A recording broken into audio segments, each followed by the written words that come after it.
Assalamualaikum warahmatullahi wabarakatuh.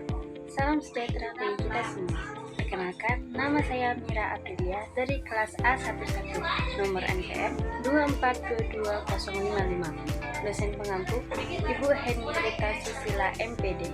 Di sini saya akan mempresentasikan tentang teori kecerdasan ganda. Teori kecerdasan ganda atau multiple intelligence adalah teori yang dikembangkan oleh Howard Gardner pada tahun 1983. Teori ini menekankan bahwa kecerdasan bukanlah satu kemampuan tunggal yang dapat diukur melalui tes IQ saja, melainkan terdiri dari berbagai jenis kecerdasan yang mencerminkan cara seseorang memahami, belajar, dan berinteraksi dengan dunia. 8 jenis kecerdasan ganda. 1. Kecerdasan linguistik, word smart, kemampuan untuk menggunakan kata-kata secara efektif, baik lisan maupun tulisan. Contoh, penulis, penyair, jurnalis, atau orator. 2. Kecerdasan logis matematis, number smart, kemampuan untuk berpikir logis, memecahkan masalah matematis, dan mengenali pola. Contoh, ilmuwan, insinyur, dan akuntan. 3. Kecerdasan spesial visual, picture smart, kemampuan untuk memvisualisasikan dan memanipulasi gambar di dalam pikiran. Contoh, arsitek, desainer, grafik, dan pelukis. 4. Kecerdasan kinestetik, jasmani, body smart, kemampuan untuk menggunakan tubuh atau keterampilan fisik dengan baik. Contoh, atlet, penari, dan aktor. 5. Kecerdasan musikal, musik smart, kemampuan untuk mengenali, menciptakan, atau menikmati pola nada dan ritme. Contoh, musisi, komposer, dan penyanyi. 6. Kecerdasan interpersonal, people smart, kemampuan untuk memahami dan berinteraksi dengan orang lain secara efektif. Contoh, pemimpin, konselor, dan guru. 7. Kecerdasan intrapersonal, self-smart, kemampuan untuk memahami diri sendiri, emosi, dan tujuan pribadi. Contoh, filsuf, psikolog, dan penulis autobiografi. 8. Kecerdasan natur smart, kemampuan untuk mengenali, memahami, dan memanfaatkan alam dan lingkungan sekitar.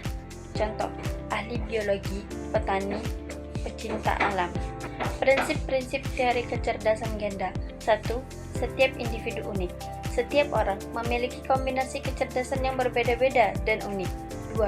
Semua kecerdasan sama penting. Tidak ada jenis kecerdasan yang lebih baik dari yang lain. Semua kecerdasan memiliki nilai yang sama tergantung pada konteks dan penggunaannya. 3. Pendidikan yang beragam. Pendidikan harus mencakup berbagai metode pengajaran untuk mengakomodasi berbagai jenis kecerdasan siswa. 4. Pengembangan potensi individu.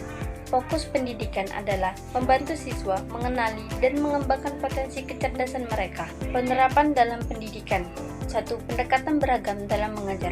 Guru menggunakan berbagai metode pembelajaran untuk mencakup semua jenis kecerdasan seperti linguistik, membaca, menulis, diskusi, logis matematis, memecahkan masalah, dan eksperimen, spasial, diagram, gambar, dan peta.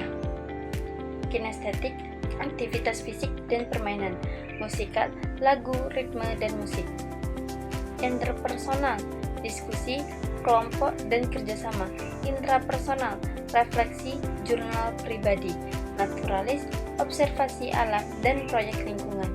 2. Pengakuan terhadap kekuatan siswa. Guru membantu siswa memahami jenis kecerdasan dominan mereka dan memanfaatkannya untuk belajar lebih efektif. Siswa diberi kebebasan untuk memilih cara menyelesaikan proyek berdasarkan kecerdasan mereka, seperti membuat presentasi visual, menulis laporan, atau menciptakan karya seni. 4. Penilaian yang fleksibel. Evaluasi tidak hanya berbasis tes tertulis, tetapi juga mencakup observasi portofolio dan kinerja siswa dalam tugas kreatif. Contoh penerapan teori kecerdasan ganda. 1. Pelajaran sejarah, linguistik, siswa menulis esai tentang peristiwa sejarah. Spasial, siswa membuat peta atau diagram waktu sejarah. Kinestetik, siswa melakukan drama atau simulasi sejarah. 2. Proyek sains, logis matematis, menghitung data eksperimen. Naturalis, melakukan observasi di alam. Musikal, membuat lagu tentang konsep sains. 3.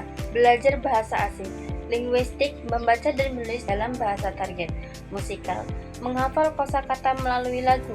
Interpersonal, praktik berbicara dengan teman.